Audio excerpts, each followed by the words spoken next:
இனிமேல் ஏரியால நம்ம அலப்புறைய மட்டும் பாரு நீ.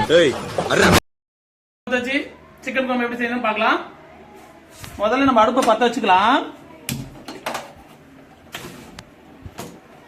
அடுத்து ஒரு 300 ml எண்ணெய் வந்து யூஸ் பண்ணிக்கலாம். 3 கிலோ அளவுக்கு சிக்கனு நம்ம எடுத்து தண்ணி போட்டு நல்லா கழுவி அலசி எடுத்து வச்சுக்கலாம். இதுக்கு குழம்புக்கு எனக்கு மாதிரி மீடியம் சைஸில் கட் பண்ணி வச்சுருக்கோம். 3 கிலோ அளவு நம்ம சிக்கன் எடுத்துருக்கோம்.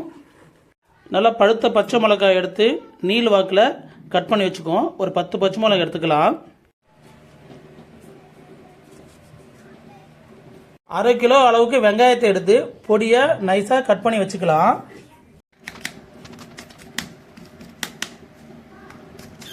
1/4 கிலோ அளவு தக்காளி பழத்தை நறுக்கி வைத்துக்கலாம்.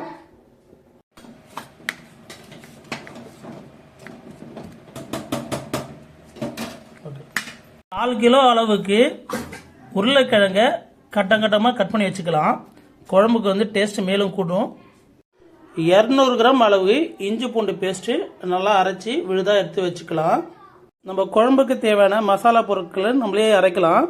அதுக்கு வந்து பிரியாணி இலை, ஒரு 10 காஞ்ச மிளகா, சோம்பு, பட்டை, அன்னாச்சிப்பூ விதை, கிராம்பு எல்லாத்தையும் ஒன்றா போட்டு லைட்டாக வறுத்துட்டு அதை அரைச்சி பவுடராக எடுத்துக்கலாம்.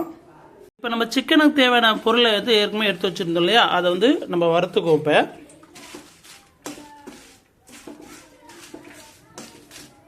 இப்போ வாங்க இப்போ குழம்பு எப்படி செய்யறதுன்னு பார்க்கலாம். முதல்ல கடுகு எடுத்து போட்டுக்கலாம்.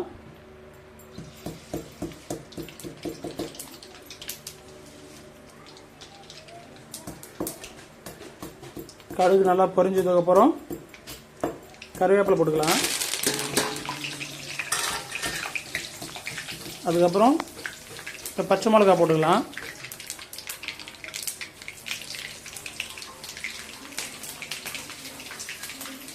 பச்சை மிளகாய் போடுறது எண்ணெயில் தெரிச்சடிக்கும். ஆனால் கொஞ்சம் தள்ளி வந்து உசாராக போடுங்க. அடுத்து வெங்காயம் நம்ம போட்டுக்கலாம்.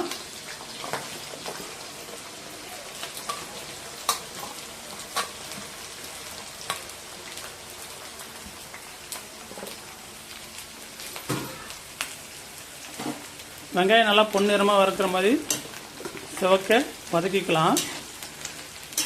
வெங்காயம் நல்லா செவக்க வதங்கிறதுக்கு சீக்கிரமாக வதங்கிறதுக்கு நம்ம கொஞ்சம் வதங்கும் போது கல் உப்பு போட்டுக்கலாம்.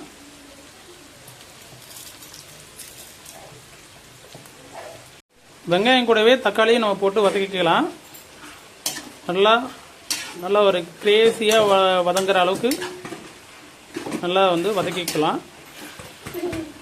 எந்த அளவுக்கு வெங்காயம் தக்காளி வதங்குதோ அந்த அளவுக்கு குழம்பு ரொம்ப டேஸ்ட்டாக வரும். ஸோ அந்த அளவுக்கு நல்லா அழகாக பொன்னிறமாக வதக்கிக்கலாம். வெங்காயம் நல்லா வதங்கிடுச்சு. இப்போ வந்து நம்ம கறி போட்டுக்கலாம்.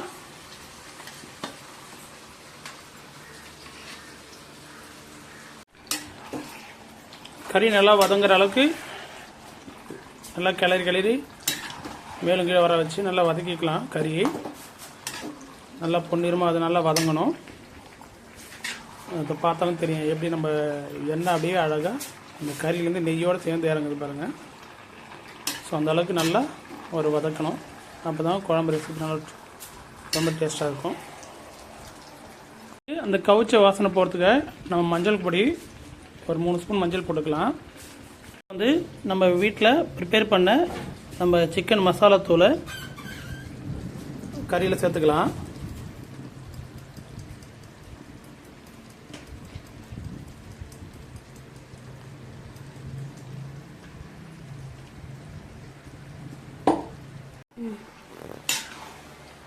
நல்லா கறி வந்து நல்லா ரெசிப்பியாக நல்லா வெந்திருக்கு பாருங்கள். அந்த பார்க்கும்போது அந்த நெய்யெல்லாம் அழகாக இறங்கியிருக்கு பாருங்கள் கறியில்.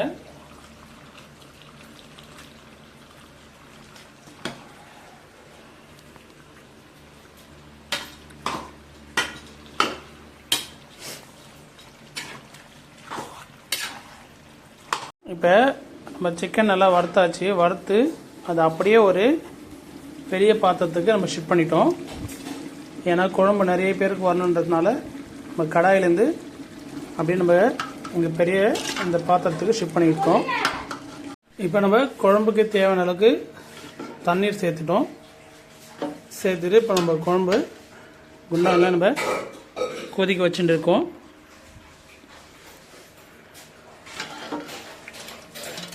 நம்ம தேவையான அளவுக்கு தண்ணி கொளுத்தி விட்டு அதுக்கேற்ற மாதிரி உப்பு, மிளகாத்தூள், கரம் மசாலா எல்லாம் வந்து சேர்த்துருக்கோம்.